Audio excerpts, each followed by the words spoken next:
You're listening to a Frequency Podcast Network production in association with CityNews.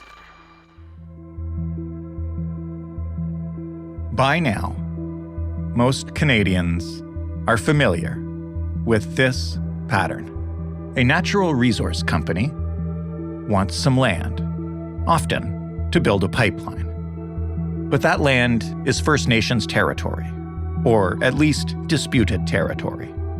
So members of that First Nation, along with allies, stand up to defend their land, to make it difficult for construction of the pipeline to begin or continue. And then, and this is the part most Canadians know well, the RCMP moves in. Breaking down the door.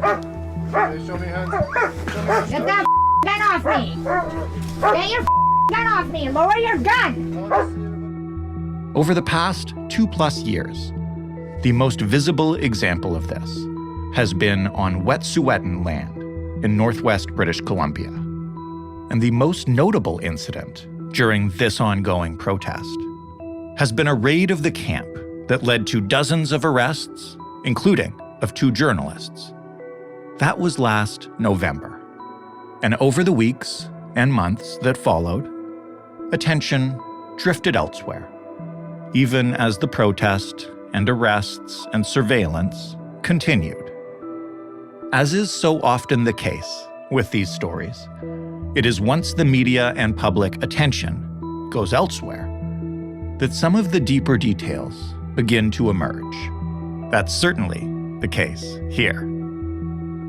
So what do we now know about the raids on Wet'suwet'en land defenders that we didn't right after they happened? What have we learned about lines of communication between the RCMP and Coastal GasLink? And what's going on there right now? I'm Jordan Heath Rawlings. This is The Big Story. Matt Simmons is the Northwest BC reporter for the Narwhal. Hi, Matt. Hello. Can you start by taking us back, I guess almost a year or so, and describing a photo that you guys published in the Narwhal, but that also sort of became notorious beyond that, of RCMP officers forcibly entering a house. Can you describe it and sort of tell us what was going on in that picture? Yeah, absolutely. So the Wet'suwet'en land defenders and their supporters had occupied a Coastal GasLink pipeline work site just above the Wet'suwet'en, which is also known as the Maurice River. And at the top of a hill, they set up a tiny house just off the pipeline right of way. And that photo took place on the second day of RCMP enforcement to remove land defenders from occupation of pipeline work sites. At that moment, they had just used an axe that they found lying around in the camp, or not lying around, but in the camp, and a chainsaw to break down the door. And then you see the heavily armed tactical officers pointing their weapons at the people inside, which were Indigenous land defenders and supporters and 2 journalists. It's quite an image, that's for sure. I know that this is something that's difficult to summarize, but I do want to get back to the beginning because the past year, the news cycle has been insane and memories fade very quickly. Can you run us through why the Wet'suwet'en land defenders were up there and what Coastal Link was trying to do? Like, what's the genesis of this conflict? Yeah, you're absolutely right. It's difficult to summarize quickly. It's one of these things that has so many layers and nuances and complexities, but it goes back to colonization, essentially, which is to say that prior to colonization, the Wet'suwet'en had a system of governance. It's a hereditary system, and that holds authority as has been upheld in the Supreme Court of Canada in a landmark case that was delivered its ruling in 1997. It's called Delgamuukw-Gisdaywa, and that affirmed that the Wet'suwet'en and neighboring Gitxsan First Nation have never ceded their rights and title to the land. So fast forward to Coastal GasLink putting a project on the table with the BC government, and the hereditary chiefs say no, but the BC government and the proponent, which is TC Energy, formerly TransCanada, they go through due process through BC's laws to gain consent of elected chiefs and councils. So 5 out of 6 on Wet'suwet'en territory signed agreements with the province and the pipeline. Mm-hmm. The one exception being Hagwilget, which is in Hazelton or near Hazelton. So essentially, the hereditary chiefs have never given consent to the pipeline, and the government authorized the pipeline, and that's the heart of the conflict. Hereditary chiefs say no, BC government says yes, proponent says we've been authorized to do this, and we have these agreements in place. So what's the big deal? Where the land defenders are acting under the authority of the hereditary chiefs to do all they can to prevent it from going forward, to protect their rights over water and land and resources. So they're defending the unceded territory. Yes. And this is where the conflict comes up. And I guess, is it the BC government that gives the RCMP the green light to go ahead? Who makes that call ultimately that now is when we'll start enforcement and we'll bust into houses and start arresting people?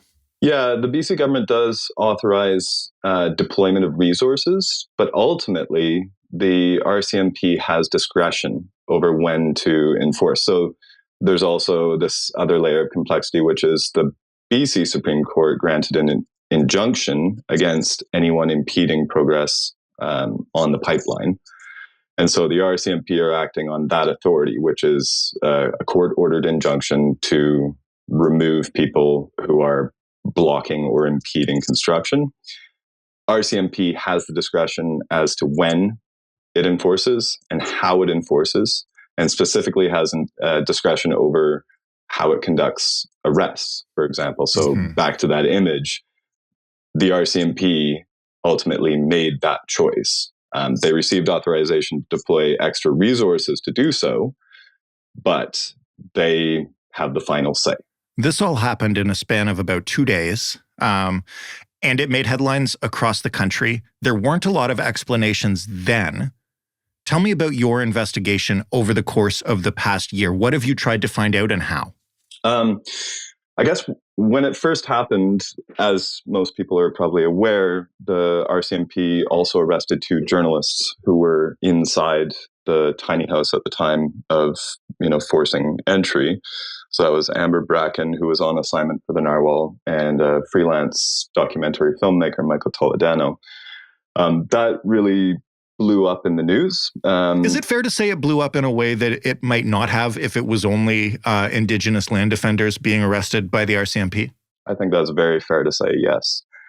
And it's, this is not something that is necessarily new. RCMP, or if you look at it in a global scale, the suppression of media coverage of police conduct is something that just keeps coming up again and again and again. So shortly after all this went down, so it was a Thursday and a Friday, there were two days of intense police activity, 14 arrests on the first day, I believe 15 on the second. That weekend, I was busy working on how to provide coverage of what happened, since our photojournalist was incarcerated, right, along with all her photos. And my managing editor, Mike D'Souza, he immediately filed some access to information requests to get to the bottom of what exactly happened, because we were all in the dark, really. There was no the sort of public statements that the RCMP was giving, which were echoed by BC ministers and federal ministers. We were skeptical, I think is the right word. And so he filed these requests. I continued on with my reporting on the ground. And then we started gathering what we could, which is, audio recordings, video footage, and then went to the courts, asked for affidavits that were filed with courts, basically anything we could get our hands on to check to see if the public messaging was indeed accurate or if it was perhaps misleading. What did you get back from the access to information requests? Maybe without going into exactly what's in them right now, because we're going to do that. But when you ask for this stuff, what do you get? It's actually really interesting. So Mike filed, two batches of requests, I guess. One batch through the federal process, which were directly to the RCMP, and the other batch was to the BC Ministry of Public Safety and Solicitor General. What we got back from each was very different. The RCMP, the federal stuff, was heavily redacted. There wasn't much there. What you're seeing essentially is internal emails and communications regarding operations and enforcement. Okay. The BC side of things was less redacted, still redacted, but less redacted. And it offered more of an insight into how the RCMP was conveying information to senior government officials about what it was doing. And this is leading up to, during, and after the arrests. So you've got two big batches. You start looking through them, you and Mike, and I imagine at least another staffer or two, because there's a lot of it. What's the first thing that immediately jumps out to you guys? Well, there are two things, really. One was around the arrests of the journalists. So there was some information in there. It referenced the Brake decision. So this is Justin Brake. And they are saying that they instructed all of their officers on the ground to maintain a standard as defined by that case. Basically, journalists have a right to be there. Here are the guidelines for determining what a journalist actually is. And then they went on to say that CIRG, so CIRG is the Community Industry Response Group, which is a special unit set up by the RCMP in 2017 to police protests of industrial projects, essentially. They say that they are preparing a package for the courts that will essentially justify arresting the journalists. So that package never materialized, which is something that stood out to us immediately. And then the other thing that stood out to us was a series of communications between Assistant Commissioner Eric Stubbs, so he's the second in command in BC of the RCMP, and he seemed to be having communications with the Office of the Wet'suwet'en, which is a nonprofit organization that works on behalf of and for the hereditary chiefs about a summit meeting, a meeting to resolve the situation peacefully. But when we looked at the dates and times, they were in these conversations at a point that they had already received approval to deploy the extra resources to conduct the raids that they did. So those two things really stood out to us as being two key points. We have the journalists and their justification for arresting them, which never seemed to go anywhere. And then this attempt to resolve the situation peacefully, but they'd already decided not to do so. So yeah, those were the two main points that when we saw them, we wanted to know more. Did you show this evidence to the hereditary chiefs? I got on a call with Chief Namax, and I just talked him through it. How did they react? How did he react? Honestly, he wasn't surprised. I think from his perspective, he's seen this now for a very long time. He's seen the conduct on the ground. He's also been in all these meetings, and he's had discussions with senior government officials, had conversations with RCMP, and frankly, he said, this is pretty much what I expect from them. I don't expect anything less, I believe is the words he used. What did the RCMP say, I guess Stubbs in particular, when you asked about the apparent contradictions? It was very interesting going through communications with RCMP.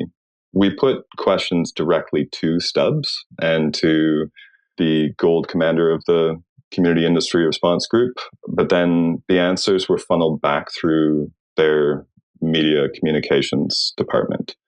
At first, it was really hard to figure out if Stubbs and Brewer were actually responding, although the responses would be in the first person. So that was an indication that, yes, they were indeed the ones responding to it. As for, the responses from Stubbs, with that contradiction between having the meeting and already having received approval, he denied an allegation that a source told me, described it, including the mocks, described it as a form of blackmail. He denied that. He said the situation was there were people trapped behind the blockades. There were approximately 500 workers at 2 man camps behind where land defenders had closed access, and said, I believe, it would be difficult to convene a summit meeting in the time allotted. They needed to get in there, in other words. And this was a consistent narrative. They described it as a rescue mission, essentially, for these workers.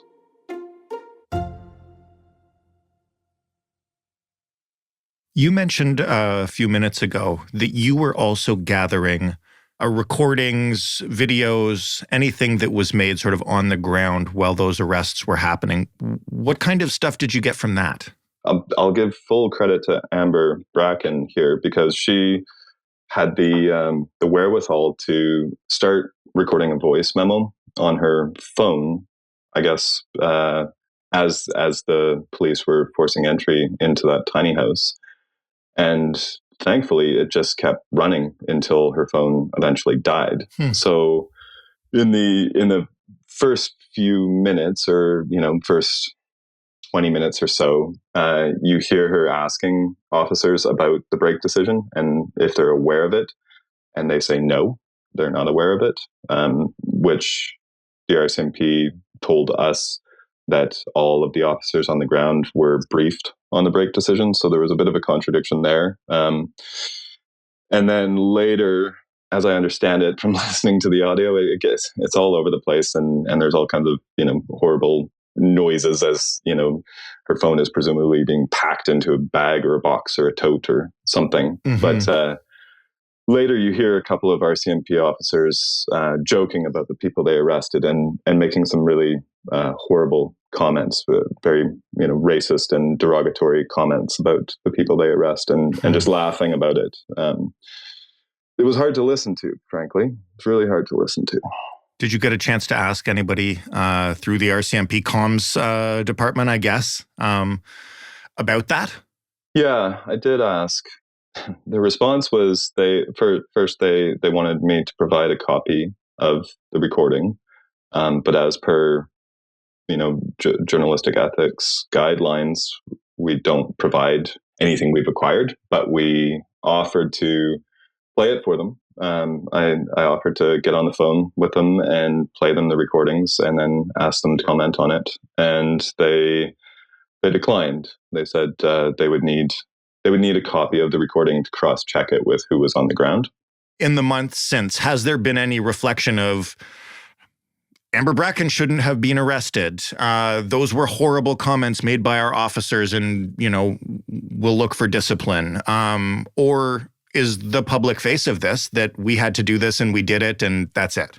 That's pretty much it. Yeah. The public face of it, and all the responses that they gave to our requests, or our questions, were pretty much they're sticking to their guns. They're staying the course on, we did this, we were enforcing an injunction. It's all above board, essentially. What's happening on that land right now? There's a lot happening on the land right now. It's really tense, to be honest. And and unpleasant. So the Community Industry Response Group has been conducting daily patrols. That's how they describe it to me when I ask questions, around the Gidimden camp, which is a reoccupation of the land, which is off the road. It's not blocking any work sites. And there's, a cabin there, sort of like a 2-story cabin, series of small structures, outhouse, fire pit. It's a gathering place. Across the street, there's a series of tiny houses at the confluence of Lamprey Creek and the Wet'suwet'en River.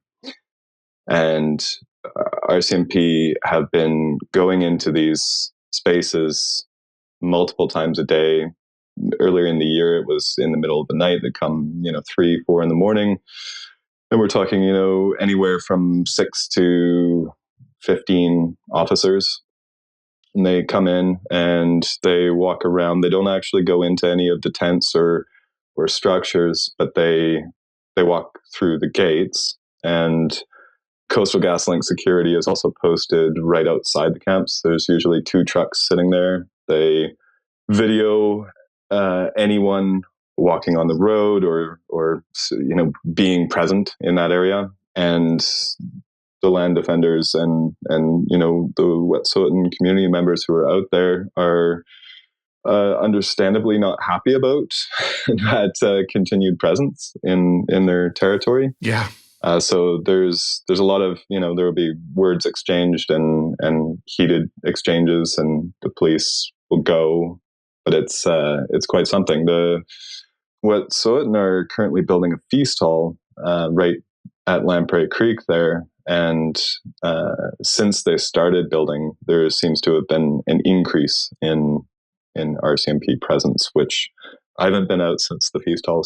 They started building the feast hall, but when you watch those social media posts, it just has an ugly tone to it, all of it. This is perhaps a dumb question, but is the pipeline currently being built right now? Yeah, it's proceeding. So this is another thing about, being out there, which you don't really see in media coverage.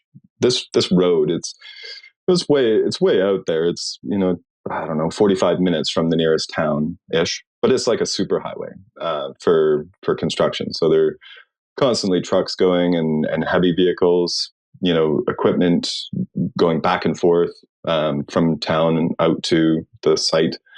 And while the pipeline company has closed access to the location where the camps were, where the arrests happened, the tiny house, that iconic image, that's the drill site. So they're planning to drill under the river, which is certainly a point of contention for those who don't want to see the project go ahead. But yeah, there's lots of activity going on. My last question, I guess, is what happens next? Even given all we've just discussed about last November and that action, you've also just described an increasingly untenable situation. Yeah, I mean, frankly, I'm concerned about the possibility of it just getting worse. More arrests or I don't even know. It's hard to know what happens next, right? Mm-hmm. It's my understanding right now, and as has been seen in media, is the land defenders and their supporters are trying to take it to the international stage. So the United Nations Committee on the Elimination of Racial Discrimination issued a 3rd rebuke to Canada about the pipeline and especially about the police and security presence, and has called on Canada to remove RCMP and private security forces from Wet'suwet'en territory immediately. And this is the 3rd time they've asked for that. And so I feel like there's almost a sense of desperation and appeal to the international community to support that and to prevent any further conflict on the ground. One last question.